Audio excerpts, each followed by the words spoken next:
Hi friends, எல்லாரும் எப்படி இருக்கீங்க? இன்னைக்கு நம்ம சேனலில் வந்து நான் என்ன விதமான உண்டியல் சேவிங்ஸ்லாம் பண்ணிட்டுருக்கேன் அப்படின்றத உங்களுக்கு காட்டலான்னு இருக்கேன். 2026 தொடங்கினதுலேருந்து நம்ம ஒரு 3 விதமான உண்டியல் சேவிங்ஸை சேலஞ்சாக எடுத்து பண்ணிட்டு இருக்கோம். அந்த சேலஞ்சு டே 13th இன்னைக்கு. அதை ஃபஸ்ட்டு நம்ம பார்த்துருவோம். அந்த சேலஞ்ச் கம்ப்ளீட் பண்ணிவிட்டு என்கிட்ட வேறு என்ன விதமான உண்டியல் சேவிங்ஸ்லாம் நான் பண்ணிட்டுருக்கேன் அப்படின்றதையும் உங்களுக்கு சொல்கிறேன். நம்ம சேனலில் பண்ணுற 3 விதமான உண்டியல் சேவிங்ஸ் வந்து 2026 எது பண்ணுறோன்னா இந்த 3 உண்டியல் தான். இதில் ஃபஸ்ட்டு கேலண்டர் சேமிப்பு. இந்த உண்டியல் கேலண்டர் சேலஞ்ச் 2026 சரிங்களா.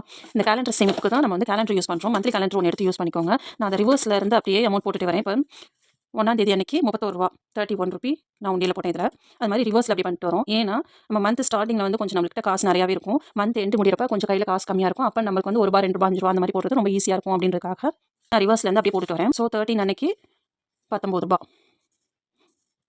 13 அன்னைக்கு ₹19 நம்ம ₹19 போட்டுட்டு இதில் ஒரு ஸ்ட்ரைக் அவுட் பண்ணிடுவோம்.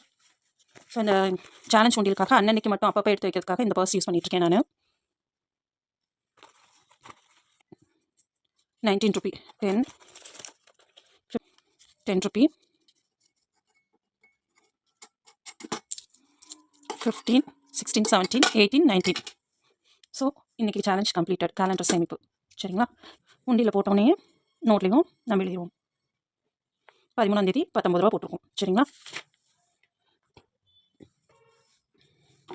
அடுத்து வந்து ₹100 சேலஞ்ச்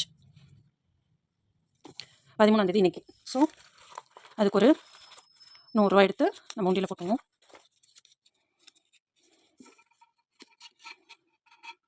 ஓகேங்களா.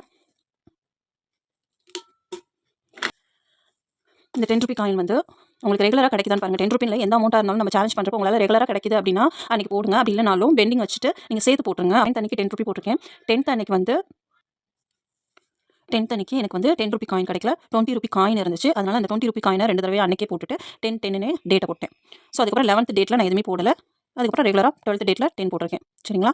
சேர்த்து போட்டிங்கன்னா அந்த டேட்டே போட்டு ஈக்குவல் பண்ணிடுங்க. இப்போ 13 இன்றைக்கி 13ஆம் தேதி டே 13 10. ஸோ இந்த 3 விதமான சேலஞ்ச் தான் நம்ம பண்ணிட்டுருக்கோம்.